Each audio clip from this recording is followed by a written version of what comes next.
It's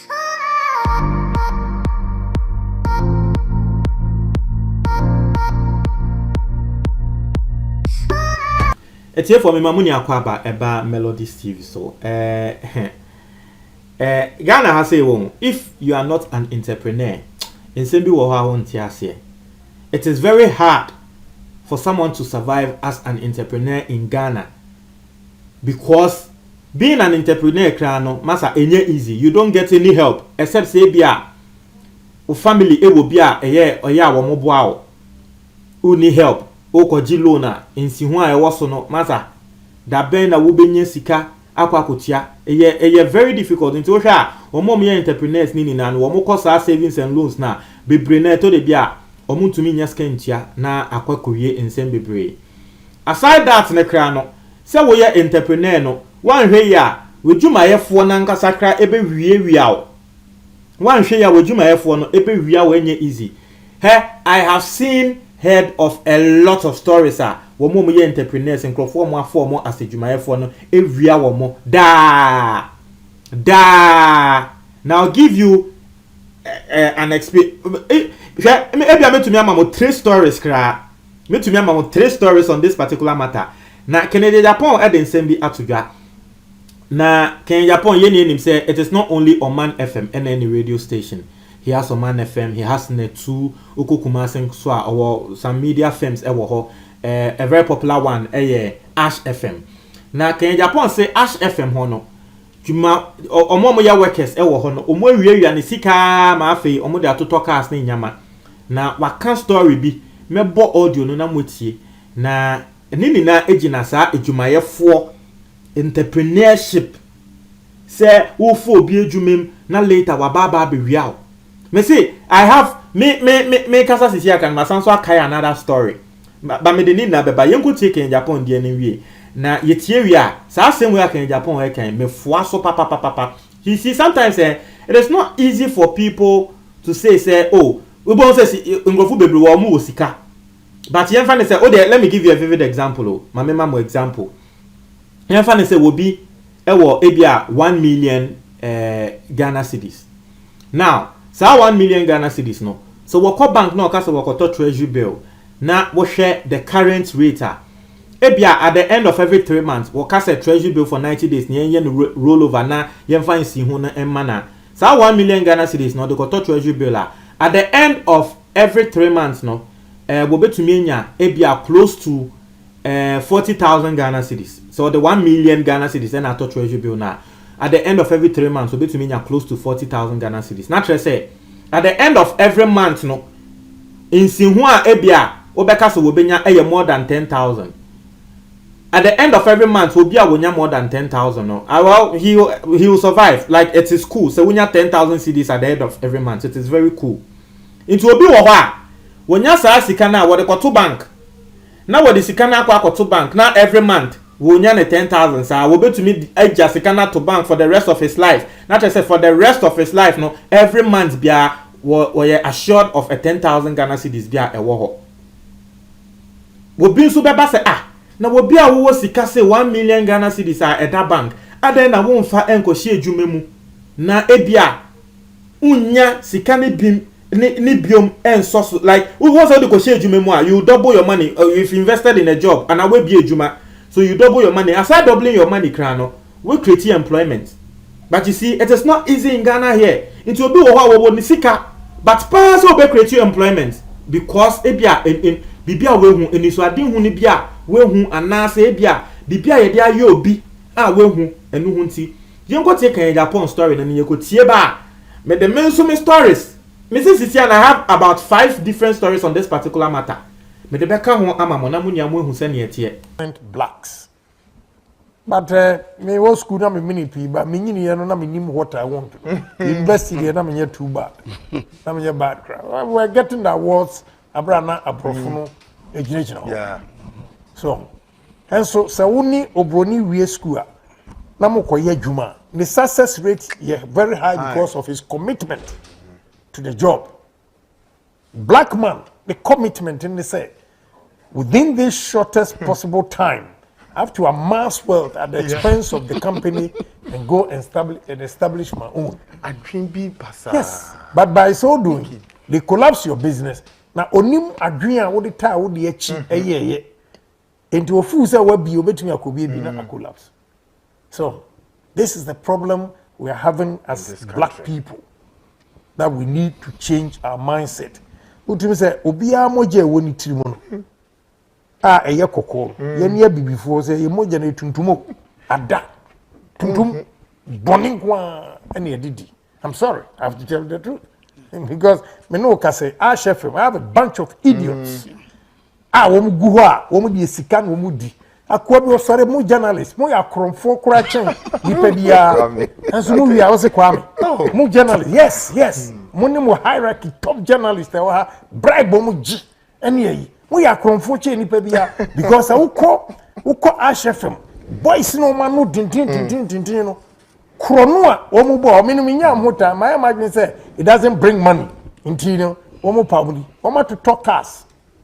Ena krono wuntumi kotua 70,000 ema baako akwa no a wosi election time wo yira you say ono office kanu but 70,000 kwame Japan. If I'm able to give $200,000, what makes you think that 70,000 will break me? But I'm telling everybody in the media, say boy no why kromfo wo fa no so mayi adwuma bia, be careful. Make him a sweeper.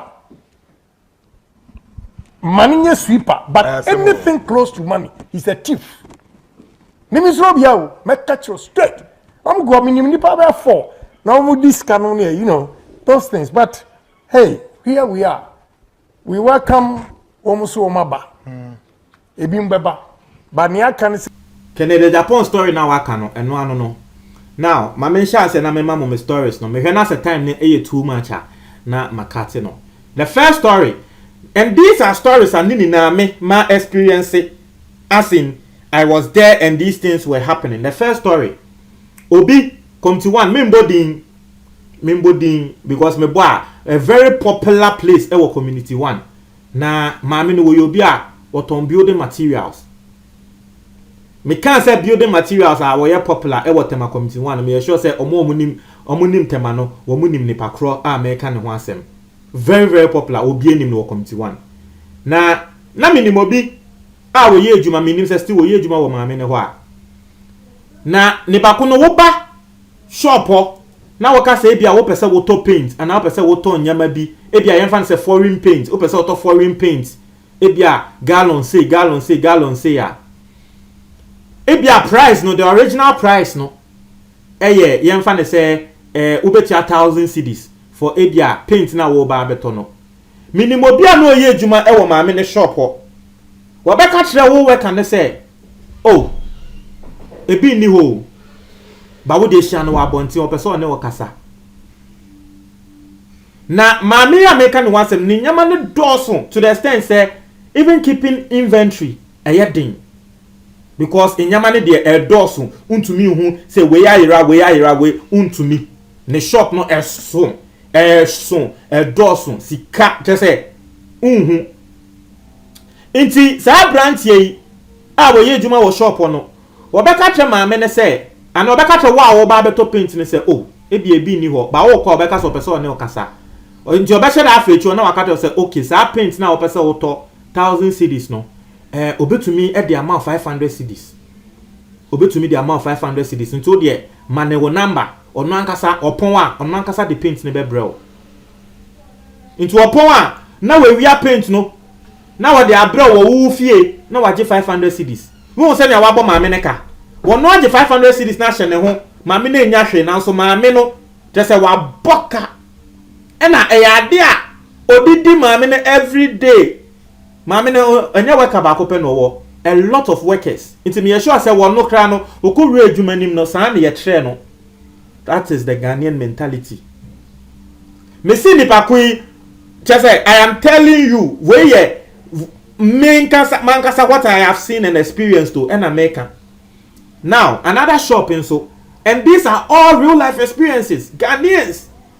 Another shop in so esun ɛwɔ Ghana fa ne nyinaa ɛno nso me mbodin supermarket kɛseɛ Ghana baby abɛkɔ bi abɛhu sa supermarket yi wɔn tɔn bibia bi na ɛno deɛ me ankasa me kɔ hɔ sɛ me kɔ akɔtɔ TV em sɛ one of say 42 inches or say dem me kɔ hɔ sɛ me kɔtɔ TV na em sɛ na ɔmo yɛ promotion na yɛ 1000 bibi ɛna me ka sɛ okay me pɛ no edwumayɛ ni baako in fact ɔmo yɛ 2 ɛba me nkyɛn ɛbɛka kyerɛ me sɛ oh saa TV na yɛ 1000 wei no wonim wɔn betumi ayɛ move ama me na deɛ mɛyɛ ne sɛ me deɛ me mo 100 cedis na me ntia saa 1000 something na me pɛ sɛ me de tɔ saa 42 inches no but ɔmo bɛ sesa TV na ama me a bigger size which is 50 something inches me was saa 50 something inches no ewura kɔ bɛyɛ 2000 cedis o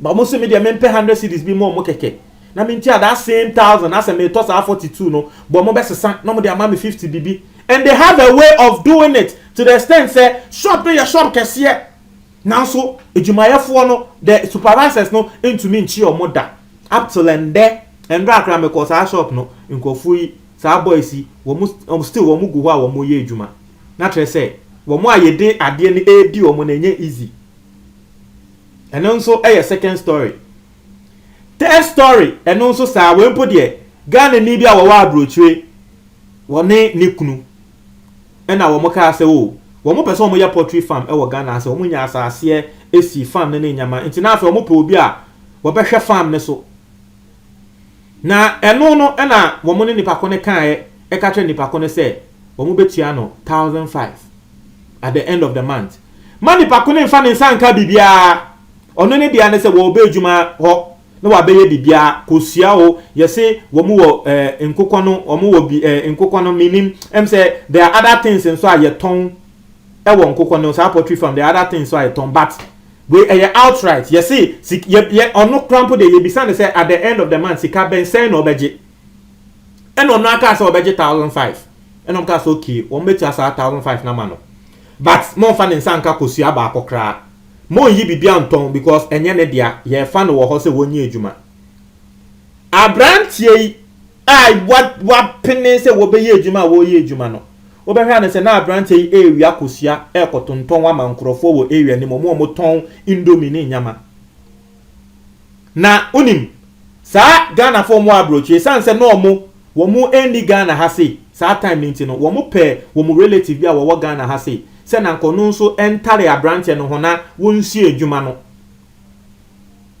ɛna wɔn san so pɛ obi a nipa ko no ɛyɛ no wɔ twitwa pictures ne videos nipa ko ne twitwa pictures ne videos nia wɔn bae ɛbɛkye abrantie no red handed sɛ abrantie no ɛtɔn kosua obi a wate ne ho ase a wɔn ankasa aka ne price a wɔbɛgye a yɛde ama no no ne ni n'akyi na wɔwiawia nkosua ɛtɔn and that what the stories na me see adults about them mame fan ka wa ha it is very true ha Ghana ni and it hurts me to be saying this because ɛyɛ ne yɛ pɛ sɛ yɛ kasama bibini yɛ kasama Ghana ni but hey sɛ wonim na wo de sika kɔ se adwuma bi mu